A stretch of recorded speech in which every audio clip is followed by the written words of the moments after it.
to the address by the Governor will be received by the Secretary to Legislature Council up to 12 noon today.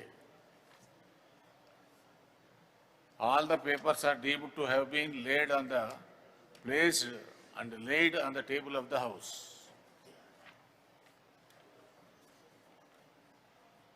Motion of thanks on the Governor's address. I request Sri Mahesh Kumar Gaud, Bomma, to move the motion. Second.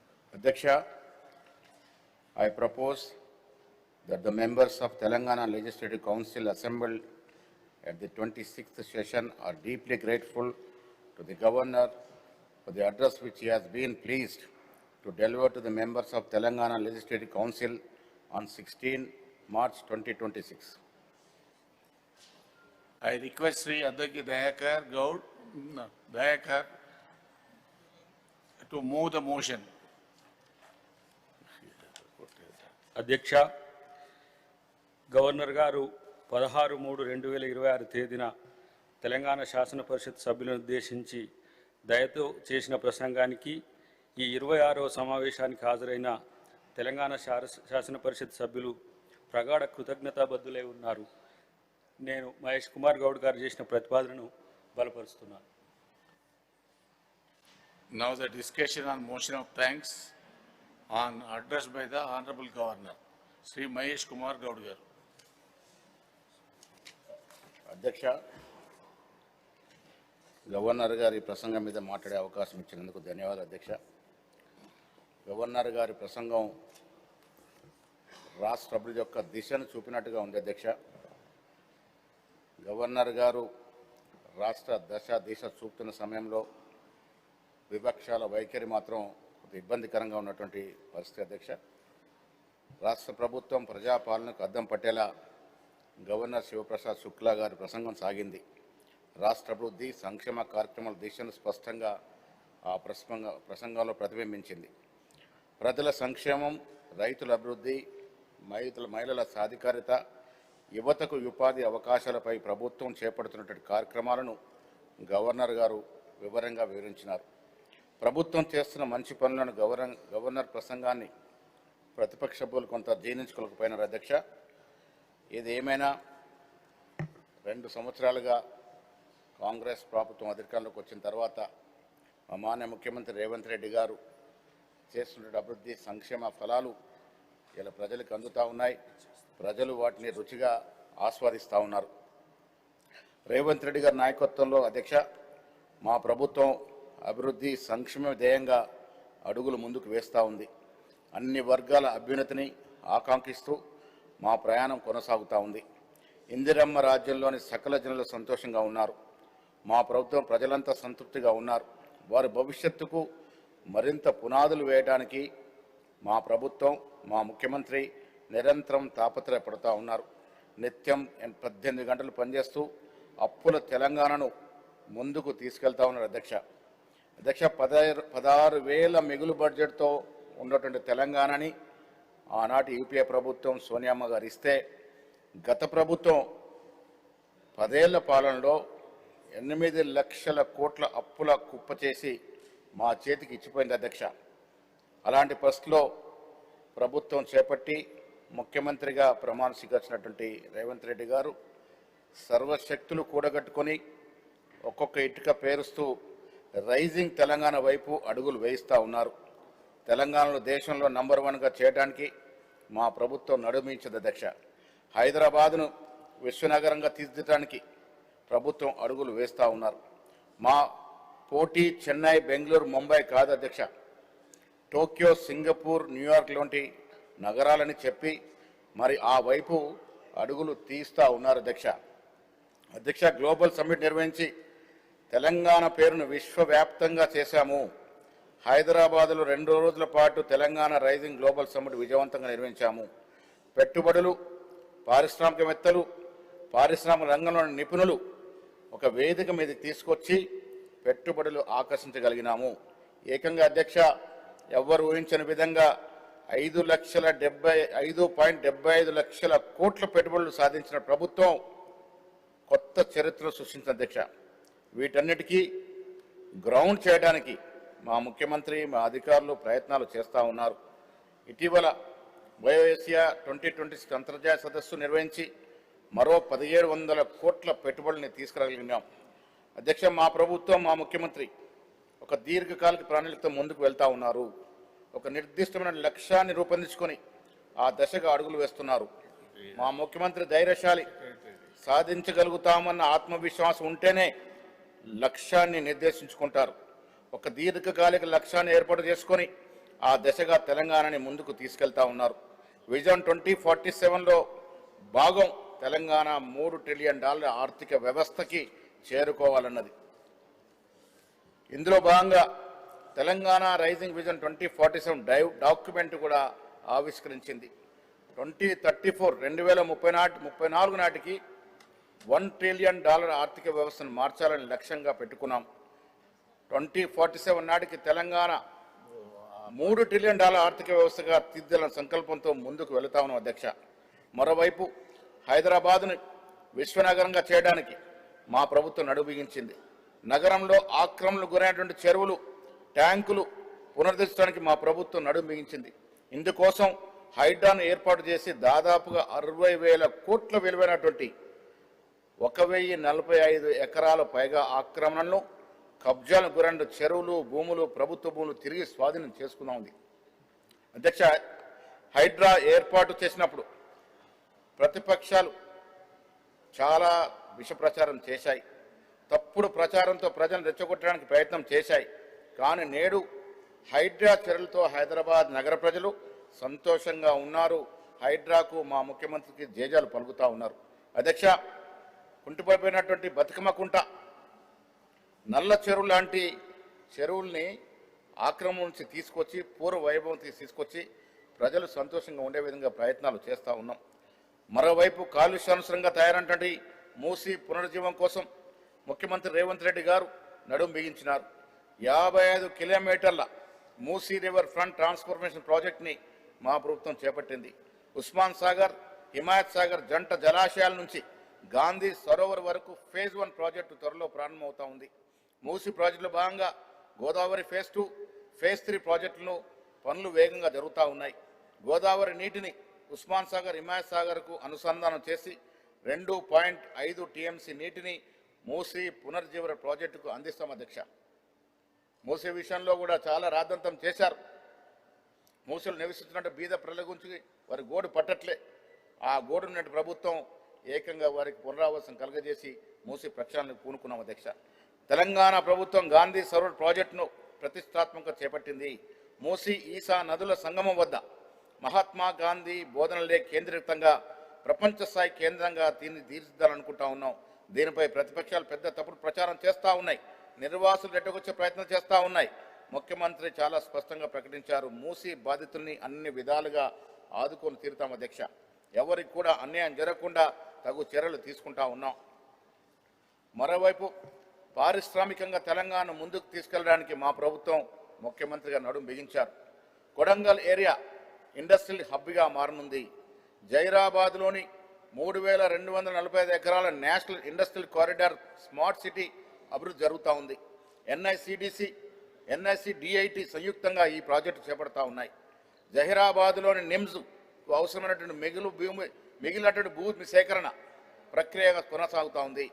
రాష్ట్రంలో మిగిలిన ప్రాంతాల్లో కూడా పరిశ్రమలు తీసుకురావడానికి ప్రయత్నాలు జరుగుతూ ఉన్నాయి అధ్యక్ష. గత ప్రభుత్వంలో హయాంలో మూతపడినటువంటి పరిశ్రమలు తెరిపించడానికి కూడా ముఖ్యమంత్రి గారు చొరవ చూపుతూ ఉన్నారు. అధ్యక్ష, మా ప్రభుత్వం తెలంగాణలో మౌలిక సదుపాయాల కల్పనకు నడుం బిగించింది. రోడ్లు, రైలు మార్గాలను విస్తృతంగా ఏర్పాటు చేయడానికి ప్రయత్నాలు జరుగుతూ ఉన్నాయి. కేంద్ర ప్రభుత్వ సహకారంతో హైదరాబాద్ నుండి ఫ్యూచర్ సిటీ అమరావతి మీదుగా బందర్ పోర్టు వరకు గ్రీన్ఫీల్డ్ హైదరాబాద్ అమరావతి ఎక్స్ప్రెస్ నిర్మించాలని ప్రభుత్వం సంకల్పించింది.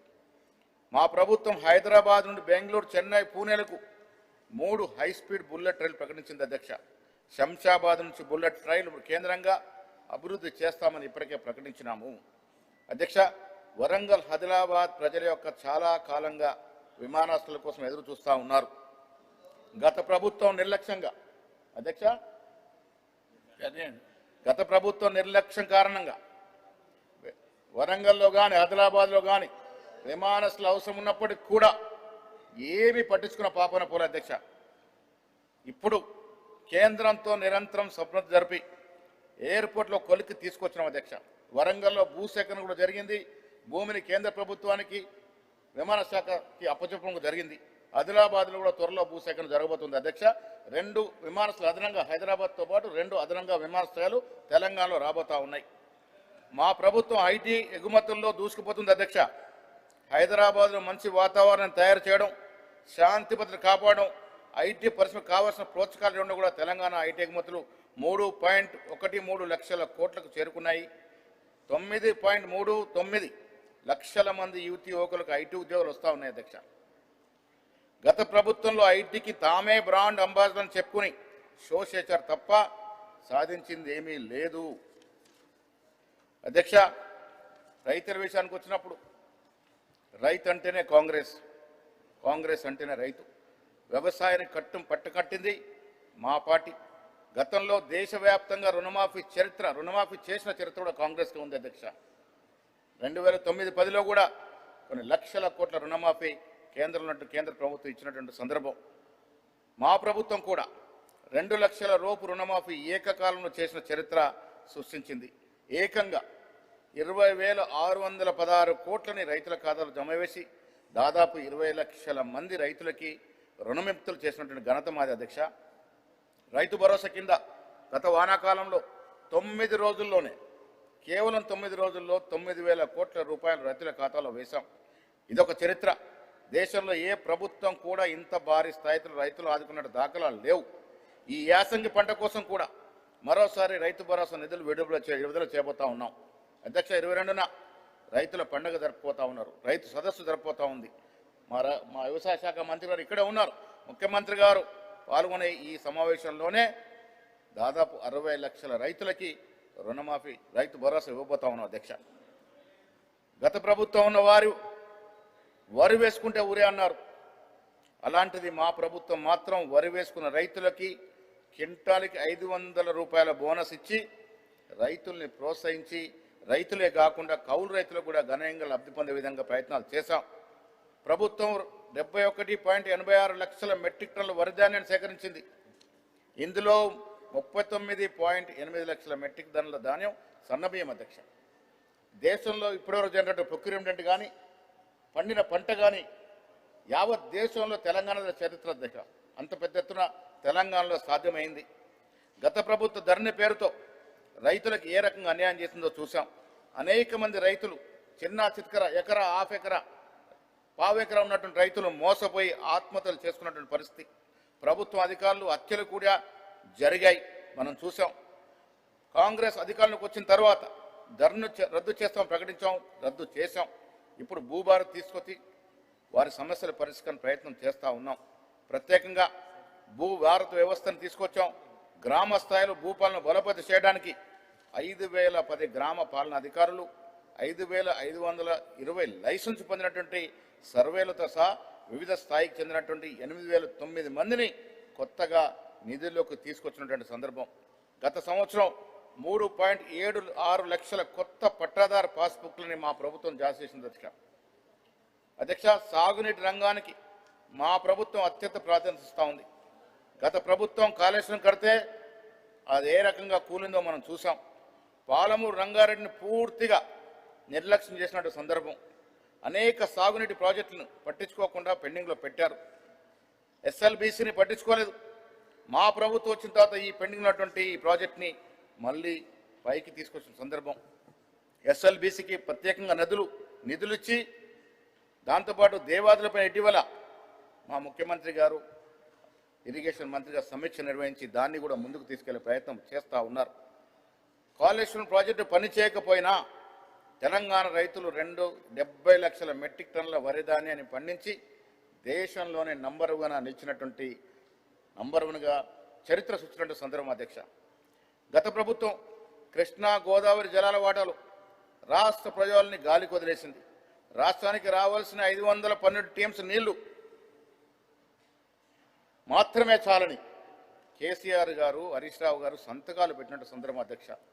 దానివల్ల మనకు అదనంగా రావాల్సిన వాటాని ఆంధ్రాకి వదిలిపెట్టినట్టు సందర్భం అధ్యక్ష. గత ప్రభుత్వం కనీసం రేషన్ కార్డు 10 ఏళ్ల కాలంలో బీద ప్రజలకు కావాల్సిన ఒక్క రేషన్ కార్డు ఇవ్వలేని పరిస్థితి. మేము అధికారులు మా పార్టీ అధికారంలోకి వచ్చిన తర్వాత ప్రతి పేదవాడికి అర్హత కలిగినటువంటి ప్రతి పేదవాడికి ఇవాళ రేషన్ కార్డు ఇస్తా ఉన్నాం అధ్యక్ష. తద్వారా ఇప్పటికే రాష్ట్ర వ్యాప్తంగా 15.12 లక్షల కొత్త రేషన్ కార్డులు జారీ చేశాం. అంటే దాదాపుగా రాష్ట్రంలో 1,05,00,000 మందికి రేషన్ కార్డులు అందజేయడం జరిగింది. 3.38 కోట్ల మంది ఈ పథకాన్ని రుచిగా ఆస్వాదిస్తూ ఉన్నారు. ఈ పథకంలో భాగంగానే ఇవాళ సన్నబియ్యం అంతా ఉన్నాయి. దేశ చరిత్రలో ఎక్కడ లేని విధంగా నాణ్యమైనటువంటి సన్నబియ్యాన్ని రాష్ట్ర ప్రభుత్వం కాంగ్రెస్ ప్రభుత్వం ఇవాళ ప్రజలకి ఇస్తూ ఉంది అధ్యక్ష. తెలంగాణ ఏర్పడిన తర్వాత పేదలకి ప్రభుత్వ ఇల్లు ఒక్కటి కూడా నోచుకోలే. గత ప్రభుత్వం డబుల్ బెడ్రూమ్ ఇళ్లతో ఎన్ని ప్రసంగాలు చేశారో ఆనాటి నాయకులు, ఎంతమంది ఆశల పల్లకిలో ఊహించినారో మనం చూసాం. ఎక్కడ కూడా పేదవానికి డబుల్ బెడ్రూమ్ ఇచ్చిన పాపన పోలే. అందుకే మేము అధికారంలోకి వచ్చిన వెంటనే ఇందిరమ్మ ఇళ్ల పథకం తీసుకొచ్చాం అధ్యక్ష. రాష్ట్రంలో ఇప్పటి వరకు దాదాపు 4.5 లక్షల ఇళ్లను నిర్మించాలనే లక్ష్యంతో ముందుకెళ్తున్నటువంటి పరిస్థితి. ప్రతి అసెంబ్లీ నియోజకవర్గానికి 3,500 ఇందిరమ్మ ఇల్లు ఇస్తా ఉన్నటువంటి పరిస్థితి. ఈ పథకం కింద దాదాపు 22,500 కోట్లు ఖర్చు పెట్టినటువంటి పరిస్థితి. రూపాయలు 5,73 కోట్ల నిధులు విడుదల చేసినటువంటి పరిస్థితి అధ్యక్ష.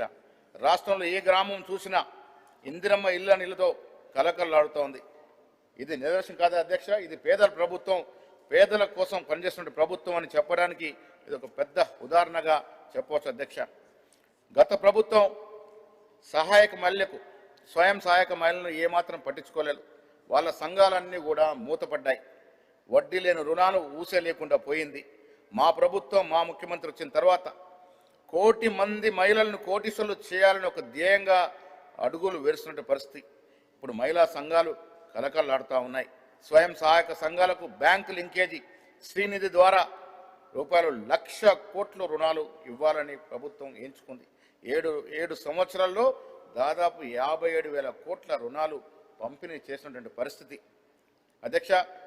రాష్ట్రంలో మహిళలకు మహాలక్ష్మి పథకం కింద ఆర్టీసీలో ఉచిత ప్రయాణం కల్పిస్తూ ఉన్నాం. ఇప్పటి వరకు దాదాపు 2,069.68 కోట్ల జీరో టికెట్ అంటే ఉచిత ప్రయాణం చేయగలిగినారు మహిళలు. స్వయంగా కుటుంబ సభ్యులతో నియమితం లేకుండా ఒక మహిళ ఈ రాష్ట్రంలో ఎక్కడికన్నా పోయే పరిస్థితి ప్రభుత్వం కలుగజేసింది. ఉచిత బస్సు వల్ల రాష్ట్రంలో మహిళలకు దాదాపు 9,220 కోట్లు దాదాపుగా దీని మీద ఆదా అయింది అధ్యక్ష. మహాలక్ష్మి పథకంలో 42.9 లక్షల కుటుంబాలకి 500కే గ్యాస్ సిలిండర్ ఇస్తూ ఉన్నాం. కేంద్ర ప్రభుత్వం ఇచ్చే రేట్లో ఆ సబ్సిడీని రాష్ట్ర ప్రభుత్వం మోస్తూ ఉంది. గృహజ్యోతి కింద అధ్యక్ష పేదలకి గృహాలకి 200 యూనిట్లు ఉచితంగా వాడుకుంటే జీరో బిల్ అధ్యక్ష. మనం ఇలా తెలంగాణలో ఏ మారుమూల గ్రామానికి వెళ్ళినా అక్కడ ధనికులు 10-12% తప్ప మిగతా వారంతా కూడా ఈ గృహజ్యోతి పథకాన్ని పూర్తిగా ఆస్వాదిస్తున్నారు అధ్యక్ష. తెలంగాణలో విద్యారంగాన్ని ప్రక్షాళన చేయడానికి ముఖ్యమంత్రి రేవంత్ రెడ్డి గారు వచ్చిన తర్వాత నడుం బిగించారు అధ్యక్ష. ఈ విద్యా సంవత్సరం నుంచి ప్రభుత్వ విద్యలో అనేక మార్పులు రాబోతూ ఉన్నాయి అధ్యక్ష. తెలంగాణ పబ్లిక్ స్కూల్స్ను ఏర్పాటు చేసి అక్కడ చదివే పిల్లలకి నూతనంగా ఎక్కడ లేని విధంగా బ్రేక్ఫాస్ట్ సదుపాయాన్ని, మధ్యాహ్న భోజనాన్ని అందజేపుతా ఉన్నాం అధ్యక్ష. ఈ స్కూల్స్లో చదివే విద్యార్థులకి ట్రాన్స్పోర్ట్ కూడా ఏర్పాటు చేయాలని ముఖ్యమంత్రి గారు భావిస్తూ ఉన్నారు. రేవంత్ రెడ్డి గారి నేతృత్వంలో ప్రతిష్టాత్మకంగా రాష్ట్రంలో అన్ని అసెంబ్లీ నియోజకవర్గంలో నూతనంగా ఒక సైంటిఫిక్ మోడ్ని తలపించే విధంగా ఇండియా ఇంటిగ్రేటెడ్ రెసిడెన్షియల్ స్కూల్స్ని ఏర్పాటు చేయబోతా ఉన్నాం. ఒక్కొక్క స్కూల్కి 200 కోట్ల చొప్పున ఇచ్చే ఈ స్కూల్స్ ప్రతి నియోజకవర్గంలో రాబోతా ఉన్నాయి అధ్యక్ష. ఒకే ప్లాట్ఫామ్ కింద ఎస్సీ, ఎస్టీ, బీసీ, మైనార్టీ విద్యార్థులు నాణ్యమైనటువంటి సైంటిఫిక్ లోలో విద్యను అభ్యసించే అవకాశం ఈ స్కూల్స్ ద్వారా వస్తుంది అధ్యక్ష. రాష్ట్రంలో ప్రభుత్వ వైద్యాన్ని కూడా పటిష్టం చేయడానికి నడుం